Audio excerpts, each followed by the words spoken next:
ভারত ও বাংলাদেশের সম্পর্ক নিয়ে এক ধরনের টগবগে একটা পরিস্থিতি ছোটাছুটি চলছে। দিল্লি টু ঢাকা, ঢাকা টু দিল্লি, বৈঠক, সাক্ষাৎকার, বহু ধরনের কর্মকর্তাদের দৌড়ঝাঁপ দুই দিক থেকেই। বিশেষ করে মার্কিন যুক্তরাষ্ট্রের যিনি ভারতের অ্যাম্বাসেডর আছেন তিনি ঢাকা এলেন, ঢাকা থেকে গিয়ে আবার দিল্লিতে বৈঠক। বাংলাদেশে ভারতের হাই কমিশনার তিনি প্রধানমন্ত্রীর সঙ্গে সাক্ষাৎ করলেন, আবার ভারতে গিয়ে দিল্লিতে প্রধানমন্ত্রী নরেন্দ্র মোদীর সাথে সাক্ষাৎ। কি হচ্ছে আসলে সর্বশেষ একটু জানার চেষ্টা করব যে আর এই ছোটাছুটির অগ্রগতি বা কি আছে অন্তত পক্ষে দৃশ্যমান বা আড়ালে যতটুকুই জানা যায়। সঙ্গে আছেন ভারতের প্রখ্যাত সাংবাদিক, প্রেস ক্লাব অফ ইন্ডিয়ার সাবেক সভাপতি গৌতম লাহিড়ী। আমি আপনাকে শ্রদ্ধা কৃতজ্ঞতা জানাচ্ছি, ধন্যবাদ জানাচ্ছি। আপনি শুনছেন ধন্যবাদ, আশা করি আমাকে। আপনাদেরও শুভেচ্ছা। জি। হ্যাঁ। আমি একটু আপনি আপনার ধন্যবাদ। মতো করেই যদি বলেন একটু সর্বশেষ আপডেট কি, কারণ এটি নিয়ে আলোচনা ব্যাপক হচ্ছে। আপনার কাছ থেকে একটু জানতে চাই, শুনতে চাই যে আসলে ফলটা কি, কি হচ্ছে আড়ালে এবং প্রকাশ্যে, কত দূর অগ্রগতি হলো। দেখুন, যেটা দৌড়ঝাঁপ লক্ষ্য করা গেছে, নিঃসন্দেহে খুবই দৌড়ঝাঁপ চলছে, এটা ঘটনার দৃশ্যমান। সেটা সেটা তো সকলের চোখের সামনে দেখতেই পাচ্ছেন। প্রথম কথা, ভারতের হাই কমিশনার প্রথম দিন পররাষ্ট্রমন্ত্রী ডক্টর খলিলুর রহমানের সঙ্গে বৈঠক করলেন। বৈঠকের পর তিনি আবার একান্তে কথা বলেছেন। পরদিন, তারপরের দিন সকালে তিনি প্রধানমন্ত্রী তারেক রহমানের সঙ্গে বৈঠক করেছেন এবং সেখানেও বেশ কিছুক্ষণ একান্তে কথা হয়েছে। বৈঠক শেষ হওয়ার আগেই পরেই আর কি বলবো যে তিনি স্বরাষ্ট্রমন্ত্রী সালাউদ্দিন সাহেবের সঙ্গে বৈঠক করেছেন এবং সেখান থেকে প্রায় কার্যত তিনি, আমরা দেখলাম যে ছবিতে, প্রায় অনেকটা দৌড়ে এয়ারপোর্টের দিকে এসছেন এবং এয়ারপোর্ট থেকে তিনি সরাসরি দিল্লি এসছেন এবং দিল্লি আসার পরে তিনি গতকাল প্রধানমন্ত্রী নরেন্দ্র মোদীর সঙ্গে পার্লামেন্ট হাউসে দেখা করেছেন। দেখা করার পর তিনি কিন্তু দিল্লিতে এখনো অবস্থান করছেন এবং আমি শুনেছি আগামী 14ই তারিখ পর্যন্ত তিনি দিল্লিতে আছেন। তারপরে 15 তারিখে ঢাকাতে যে ভারতীয় হাই কমিশনে যে স্বাধীনতা দিবস উদযাপনের অনুষ্ঠান, তাতে তিনি যোগ দেবেন। তার আগে পর্যন্ত দিল্লিতে থাকার অর্থ হচ্ছে এই, মানে প্রধানমন্ত্রী নরেন্দ্র মোদীর সঙ্গে তার যে আলোচনা হয়েছে তার ফলো আপ হিসেবে তিনি পররাষ্ট্রমন্ত্রী ডক্টর জয়শঙ্কর এবং পররাষ্ট্র সচিব বিক্রম মিশ্রির সঙ্গে তার বৈঠক হতে পারে। দ্বিতীয়ত যেটা বিষয় সেটা হচ্ছে যে আপনারা দেখেছেন যে সার্জেই গৌর তিনি ঢাকা থেকে ফিরে আসার পর তিনি ভারতের পররাষ্ট্র সচিবের সঙ্গে দুবার দেখা করেছেন এবং তারপরে তিনি জাতীয় নিরাপত্তা উপদেষ্টা অজিত দোভালের সঙ্গে বৈঠক করেছেন। এবং তার সেই মধ্যে আরেকটি বৈঠকটি ঘটনা, বোধহয় পরপর দুদিন হয়েছে এমনটা যতদূর জানতে হ্যাঁ, পেরেছি। পরপর পরপর দুদিন হয়েছে। অজিত দোভালের সঙ্গে বৈঠক একদিন, কিন্তু পররাষ্ট্র সচিবের সঙ্গে বৈঠক দুদিন এবং পররাষ্ট্র সচিবের সঙ্গে আবার সার্জেই গৌড় বৈঠক করেছেন, সেটাও ঘটেছে। এবং তার মধ্যে আরেকটা ঘটনা ঘটেছে, সেটা নিঃসন্দেহে খুবই তাৎপর্যপূর্ণ। সেটা হলো ভারতের যেটা এক্সটার্নাল, যারা ইন্টেলিজেন্স দেখেন, যে রিসার্চ অ্যান্ড অ্যানালিটিক্যাল উইং, যেটাকে বলা হয়, জি। সেই এর 4 জনের প্রতিনিধি দল তারা ঢাকায় গেছে। ঢাকায় গিয়ে তারা ডিজিএফ এর সঙ্গে কথা বলেছে এবং প্রধানমন্ত্রীর প্রতিরক্ষা উপদেষ্টার সঙ্গে কথা বলেছেন। এটা খুবই সেনসিটিভ বিষয়, বিষয়ে কোনো জি। সন্দেহ নেই। মূলত আমি যেটুকু এখনো পর্যন্ত, যতটুকু আমার সূত্র মারফত আলোচনা করে যেটা বুঝেছি, সেটা হচ্ছে যে 3টি বিষয় মূলত প্রাধান্য পেয়েছে। এক হচ্ছে তারেক রহমানের ভারত সফর, সেটা হওয়া সম্ভব কি সম্ভব না, কিভাবে সম্ভব। দ্বিতীয়ত হচ্ছে শেখ হাসিনার যে ঘোষণা তিনি ডিসেম্বরে যাবেন এবং সেক্ষেত্রে তার পরিণতিতে কি প্রতিক্রিয়া হতে পারে না হতে পারে ইত্যাদি। তৃতীয় একটা গুরুত্বপূর্ণ বিষয় আছে, সেটা হলো একেবারে বাংলাদেশে স্পর্শকাতর এবং জঙ্গিবাদ উত্থানের একটা রিপোর্ট এসছে। যে রিপোর্টটার আচ্ছা। কথাটা আগে আপনাকে বলে দিই, সেই রিপোর্টটা হচ্ছে জাতিসংঘের সিকিউরিটি কাউন্সিল 10ই আগস্ট একটা প্রতিবেদন প্রকাশ করে সন্ত্রাসবাদী কার্যকলাপ, যাতে দুটি খুব গুরুত্ব তার 18 নম্বর পাতায় উল্লেখ করা আছে। যারা পাবেন তারা দেখতে পারেন। 18 নম্বর পাতায় আমার কাছে যেমন রয়েছে রিপোর্টটা, 18 নম্বর পাতায় সেখানে বলা আছে যে দিল্লিতে গত এর আগে যে লালকেল্লাতে যে আক্রমণ, জঙ্গি হানার ঘটনা ঘটেছিল, মনে আছে তো, যে গাড়ির মধ্যে জি। বিস্ফোরণ হলো ইত্যাদি। খুব বেশি কিছু না হলেও, ঘটনা ক্ষয়ক্ষতি না হলেও একটা বেশ ভীতির সঞ্চার হয়েছিল। সেটাতে শোনা যাচ্ছে যে আল কায়দা জঙ্গিরা যুক্ত, এবং এই রিপোর্টে বলা হয়েছে, সিকিউরিটি কাউন্সিলের রিপোর্টে বলা হয়েছে যে আল কায়দা জঙ্গিরা এই উপমহাদেশে, লেখা আছে তাতে আইএস মানে ইন্ডিয়ান সাবকন্টিনেন্ট, তার মধ্যে বাংলাদেশেও তারা ঘাঁটি তৈরি করেছে, এবং তৈরি করেছে। বাংলাদেশে হ্যাঁ, অলরেডি তৈরি হয়ে গেছে, বাংলাদেশে ভঙ্গি ঘাঁটি তৈরি হয়েছে। এবং সেই বিষয়টা এত সেন্সিটিভ এবং গুরুত্বপূর্ণ যে আপনি বুঝতে পারছেন এটা বাংলাদেশের একার নিরাপত্তার বিষয় নয়, এর সঙ্গে প্রতিবেশী ভারতেরও একটা নিরাপত্তা জড়িত আছে। এই রিপোর্টের ভিত্তিতে আমরা কিছু প্রতিবেদনও লিখছি, যেটা প্রকাশিত হতে চলেছে আগামীকাল প্রিন্টে। তো এখন এই বিষয়টা সম্ভবত একটা হতে পারে যে আমাদের গোয়েন্দা প্রধানরা তারা এ ব্যাপারে সতর্ক করেছেন বাংলাদেশকে, এবং তারপরে যে ঘটনা বাংলাদেশে ঘটেছে, আপনি দেখেছেন কিনা জানি না, সাভারে একটা প্রেসার কুকার বোমার বিস্ফোরণ ঘটেছে, হ্যাঁ, এবং সাভারের 2 জায়গায় ঘটেছে। এই বিস্ফোরণের ঘটনাটা এত প্রবল ছিল এবং এত তীব্র ছিল, এখানকার স্থানীয় মানুষ বলেছেন যে প্রায় আশেপাশের গোটা এলাকা কেঁপে গিয়েছে। আরেকটি ঘটনা ঘটেছে বরিশালে। জি। বরিশালেও একটা আজকেই। বিস্ফোরণের ঘটনা ঘটেছে, এবং বেশ কিছু জায়গা থেকে তল্লাশি চলছে, যেগুলো বাংলাদেশের পুলিশ বা গোয়েন্দা বাহিনী এটা বাংলাদেশের সাংবাদিকদের বলছে না, কিন্তু বেশ কিছু গ্রেপ্তারও হয়েছে। গ্রেপ্তারের মধ্যে সবচেয়ে ভারতের সূত্র থেকে অনুমান করা হচ্ছে তারা পাঠানি স্যুট পরে আছেন কেউ কেউ। পাঠানি স্যুট মানে এটা হচ্ছে পাকিস্তানিদের ড্রেস, পোশাক। আচ্ছা। এই যে আমরা বেশ কয়েক মাস ধরে একটা সন্দেহ প্রকাশ করছিলাম যে আইএসআই এর গতিবিধি, সেখানে জঙ্গিদের আনাজনা যে বেড়ে যাওয়া, জেল থেকে মুক্তি পাওয়া জঙ্গি, এদের একটা প্রভাব প্রচন্ড বৃদ্ধি পেয়েছে বাংলাদেশে। এটা খুব উদ্বেগজনক, যেখানে তারেক রহমান সরকারকেও সতর্ক করা। প্রধান যখন যান বাংলাদেশে, জি। যখনই অতীতেও গিয়েছেন, সবসময় অতীত ইতিহাসের তিনি বঙ্গবন্ধুকে সতর্ক করতে গিয়েছিলেন, রামনাথ কাও। তার পরবর্তীকালে শেখ হাসিনাকে সতর্ক করতে গিয়েছিলেন আর.এন. কাও। এখন আমি জানি না যে তারেক রহমানের সঙ্গে তো দেখা হয়নি, কিন্তু তারেক রহমানের প্রতিরক্ষা উপদেষ্টার সঙ্গে সাক্ষাৎ হয়েছে, যে কারণে লক্ষ্য রাখবেন যে গত কয়েকদিনে বাংলাদেশে জামায়াত ইসলামের কার্যকলাপ সাময়িকভাবে একটু নীরবতা পালন করছে তারা। এখন তারা জি। অন্য কোন রকম রণনীতি করছে কিনা জানি না। এটার একটা প্রতিক্রিয়া হতে পারে যে শেখ হাসিনা যে আসবেন বলেছেন, তাকে ভয় দেখানোর জন্য এই ধরনের জঙ্গি কার্যকলাপ দেখানো এবং করা। তো সেই বিপদটা তো শুধু শেখ হাসিনার জন্য নয়, এটা গোটা বাংলাদেশের বিপদ, এটা ভারতেরও বিপদ, তাই না? এরকম বোকার জি। মতো তো কাজ করে কোনো লাভ নেই, এবং সেই কারণে শেখ হাসিনা এসবে ভয় পান। তার বিরুদ্ধে 19 বার হামলা হয়েছে, আর একবার হবে 20তম, তাতে কিছু এসে যায় না। তবু তিনি তার কোনো সিদ্ধান্ত পরিবর্তন করছেন এখনো শুনিনি। দ্বিতীয়ত যেটা গুরুত্বপূর্ণ বিষয়, এটা হচ্ছে তারেক রহমানকে ভারত 2 দফায় 2টো আমন্ত্রণ জানিয়েছে। একটা হচ্ছে প্রধানমন্ত্রী নরেন্দ্র মোদী তার জয়ের পর তাকে ভারত সফরে আমন্ত্রণ জানিয়েছিলেন প্রধানমন্ত্রী হিসেবে, এবং সপরিবারে সফরের আমন্ত্রণ জানিয়েছিলেন।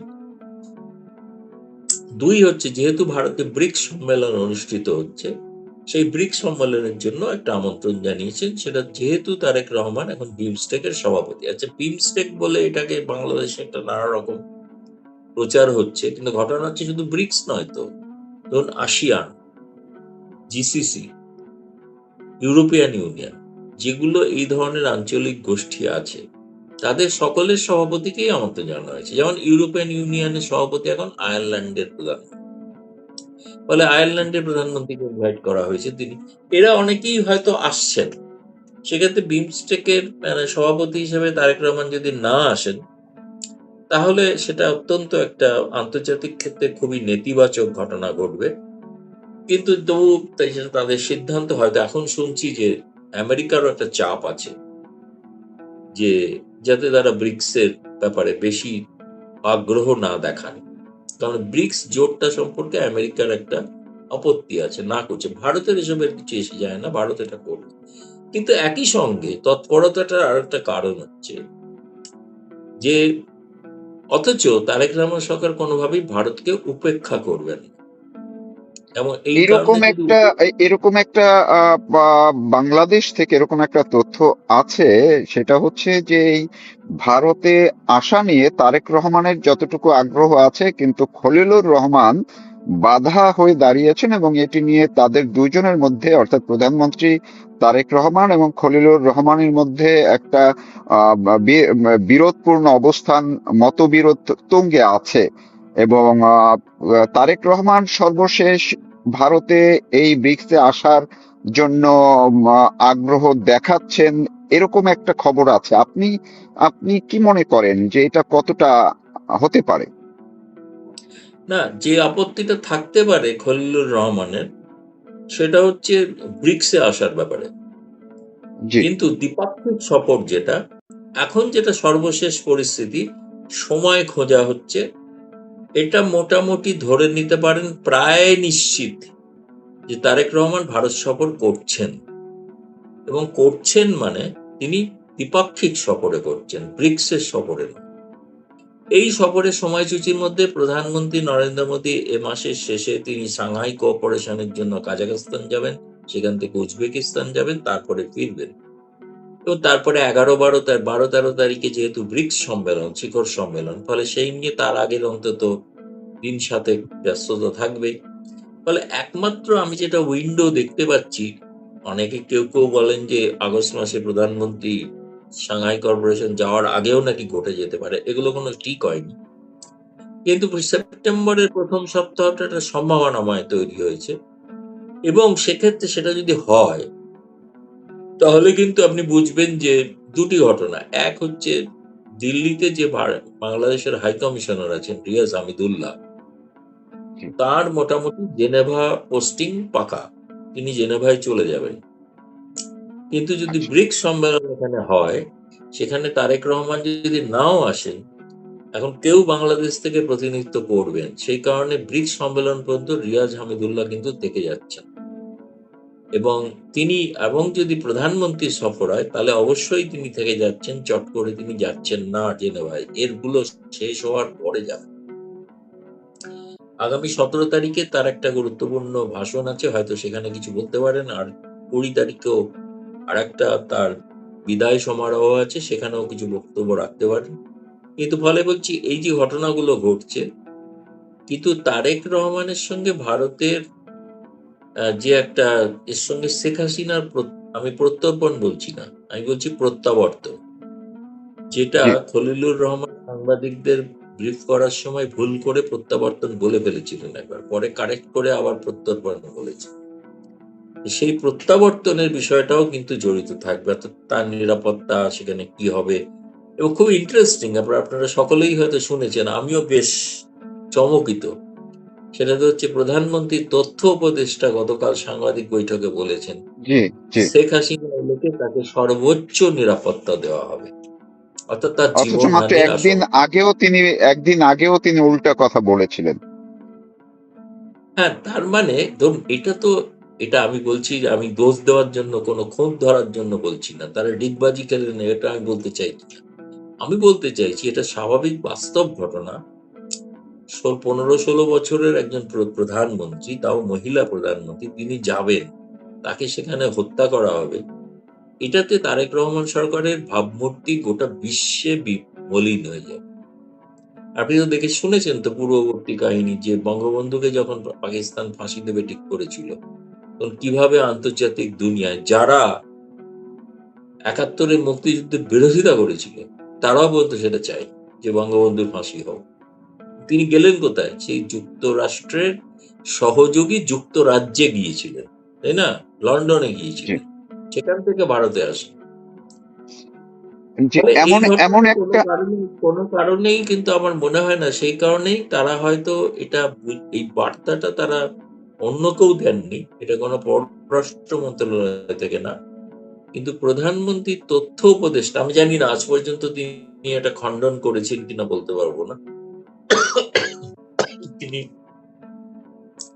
ভিন্ন মত এখন প্রকাশ করেছেন কিনা, কেউ অস্বীকার করেছে কিনা আমি জানি না, কিন্তু সেটা আপনি বলতে পারবেন, আমি অতটা ফলো করিনি এখন আর। না, এখন কিন্তু পর্যন্ত আমার তার কাছে ওই মনে অবস্থান। হয়েছে যে বিষয়টা খুবই- জি, আমি একটু আরেকটা বিষয় একটু আপনার কাছ থেকে একটু শুনতে চাচ্ছি, সেটা হচ্ছে যে ভারতের কোন একটি গণমাধ্যমে আজকে বা গতকালকে প্রকাশ পেয়েছে যে এই যে সার্জিও গোরের যে দৌড়ঝাঁপ এবং ভারত বাংলাদেশের যে ভারতীয় হাইকমিশনার ত্রিবেদীর দৌড়ঝাঁপ, এর মধ্যে থেকে একটি জায়গায় মোটামুটি একটি হাওয়া পাওয়া গেছে। আমি হাওয়া শব্দটা এই কারণে বললাম যে পরিষ্কার না, যে শেখ হাসিনা বাংলাদেশে ফেরার আগেই যাতে করে তার উপরে দেয়া ফাঁসির দণ্ডাদেশ, মানে মৃত্যু দণ্ডাদেশ প্রত্যাহারের সরকার কোনো না কোনো কৌশলে একটা অবস্থান নেয়, সেটার একটা অগ্রগতি কিছু একটা হয়েছে। ভারতের কোনো একটা গণমাধ্যমে এরকম একটা খবর আছে। এই অগ্রগতিটুক সম্পর্কে আপনার কোনো ধারণা বা আপনি কিছু জানেন কিনা? না, আমি যেটা জানি যে সেটা হচ্ছে প্রধানমন্ত্রীর তথ্য উপদেষ্টা যেটা বলেছেন, এবং আপনি ভেবে দেখুন যে ভদ্রলোক ভারতে এসেও ঢুকতে পারেননি তার ভিসার জটিলতার কারণে, তিনি যেখানে শেখ হাসিনা সেই ভারতেই আছেন, তারপরেও তিনি বলছেন যে ওই সাকিবই হোক আর হাসিনাই হোক, তারা সর্বোচ্চ নিরাপত্তা পাবেন এবং তারা বিচারের মুখোমুখি হবেন। তার মানে নতুন বিচারের মুখোমুখি হবেন, এটা তার কথা থেকেই বেরিয়ে আসছে। মানে পুরনো বিচারটা তাহলে মানে আর থাকছে না, অর্থাৎ সেই ফাঁসির আদেশটা থাকছে না, তারপরে তো হলো আওয়ামী লীগের ওপর থেকে নিষেধাজ্ঞা প্রত্যাহার। কিন্তু একটা ইনক্লুসিভ পলিটিক্স এর জন্য কিন্তু আমি যেটা জানি সেটা হচ্ছে যে, যেটা আমি পরবর্তীকালে শুনেছি, সেটা হচ্ছে যে আগে শুনি, সেটা হচ্ছে যে যখন শেখ হাসিনা চলে আসেন তার সেই ভারতে ইউনূস যে দায়িত্ব নেন, সেই সময় একটা ধারণা ছিল, যে ধারণা ছিল ভারত সরকারের, যে বোধহয় একটা জাতীয় সরকার বা সর্বসম্মতি সকল দলের একটা সরকার তৈরি হতে পারে, তারপরে একটা নির্বাচন হবে। কিন্তু দেখা গেল সেখানে আওয়ামী লীগকে তো ডাকাই হলো না, পরবর্তীকালে আওয়ামী লীগকে নিষিদ্ধ করা হলো। এমনকি এই যে ফেব্রুয়ারিতে নির্বাচন হলো, সেই নির্বাচনের পরেও একটা ধারণা ছিল, নির্বাচনের সময় না, তারপরেও একটা ধারণা তৈরি করে হয়েছিল যে বোধহয় তারেক রহমান সরকার একটা ইনক্লুসিভ পলিটিক্স করবেন। এবং বাংলাদেশে আমি যদি বলছি আপনার, জঙ্গিদের প্রভাব যদি বাড়তে থাকে এবং জামায়াতের যে কারণে তাদের প্রভাব যে বেড়ে গিয়েছিল, তার একমাত্র মানে বিরোধী এবং তাকে প্রশমন করতে পারে যে শক্তিটা, সেই শক্তিটা হচ্ছে আওয়ামী লীগ। এটা বিএনপির জন্য আওয়ামী লীগ একটা, আমি বলবো যে রক্ষা কবচ হয়ে দাঁড়াতে পারে। যে হবে কি হবে আমি না আমি জানি না, ব্যাক চ্যানেল আলোচনা চলছে কিনা বলতে পারবো না, কিন্তু আমার মনে হচ্ছে এতে সব রকম সিগন্যাল যেগুলো আসছে, সেই সিগন্যালেতে এটা পরিষ্কার, কারণ শেখ হাসিনা বলেছেন তিনি গিয়ে ক্ষমতা দখলের জন্য যাচ্ছেন না। তিনি রাজনীতির কথাও বলেন, তিনি বলেছেন আমি নিপীড়িত কষ্টে আছে মানুষ, তার পাশে দাঁড়াতে চাই এবং গণতন্ত্র প্রতিষ্ঠার জন্য কথা বলবো। সেই গণতন্ত্র কি তিনি তিনি বলেছেন, একটা রিকনসিলিয়েশন। এক্স্যাক্টলি। রিকনসিলিয়েশন, সংঘাত বলেননি, তিনি রিকনসিল বলেছেন, আমি দেখে নেবো, আবার গিয়ে তারেক রহমানকে দেখে নেবো, এরকম কথা বলেনি। তিনি বলেছেন তার সঙ্গে আমি আলোচনায় আসতে চাই, কার্যত এই বার্তা দিয়েছে। কারণ এটার উপরে তো বল তো এখন বিএনপির কোর্টে, ফলে ভারতে যদি শেষ পর্যন্ত তারেক রহমান সত্যি আসেন, দ্বিপাক্ষিক বিষয় নিয়ে কথাবার্তা হয়, অবশ্যই যেহেতু শেখ হাসিনা এখন একটা বিষয় এবং বাংলাদেশ সরকার শেখ হাসিনা বিষয়টাকে দ্বিপাক্ষিক সম্পর্কের একটি অন্যতম মাপকাঠি হিসেবে তারা দাঁড় করাচ্ছেন, ফলে শেখ হাসিনা বিষয়ে তো আলোচনা করতেই হবে, সে আলোচনা হবে। তার সমাধান যেটা বলেছেন দীনেশ ত্রিবেদী বারবার, সেটা হচ্ছে যে আলোচনার টেবিলে বসলেই সব সমস্যার সমাধান করা যায়। মানে কোনো সমাধান সূত্র হয়তো ভারতের হাতে আছে, সেটা একমাত্র তারেক রহমানকেই তিনি বলতে পারেন। ফলে সেই বৈঠকটার দিকে আমাদের তাকিয়ে থাকতে হবে যদি সেটা ঘটে। জি, তার মানে আমি শেষ করছি এইটুকু আপনার কাছ থেকে ছোট্ট করে একটু জেনে, তার মানে এখনো যে দৌড়ঝাঁপের প্রক্রিয়া শেষ হয়নি, এখনো চলছে। আগামী হয়তো সপ্তাহখানেকের মধ্যে আরো অনেক কিছু পরিষ্কার হয়ে যাবে, এমনটাই আপনি দেখছেন। আমার মনে হয় না সপ্তাহখানেক তো বটেই, কারণ এর মধ্যে ভারতের স্বাধীনতা দিবস উদযাপন আছে, সেই সময়টা তো অন্যরকম পরিশ্রম না। 14 তারিখ পর্যন্ত যেহেতু দীনেশ ত্রিবেদী আছেন এখানে, ফলে দীনেশ ত্রিবেদী আর কার কার সঙ্গে দেখা করেন সেটা জি। দেখার অপেক্ষায় থাকলে আমরা বুঝবো। তারপরে যদি জানা যায় যে পররাষ্ট্র সচিব ঢাকা যাচ্ছেন, তাহলে নিশ্চিত হওয়া যায় যে একটা কিছু সমাধান খুঁজে পাওয়া গেছে।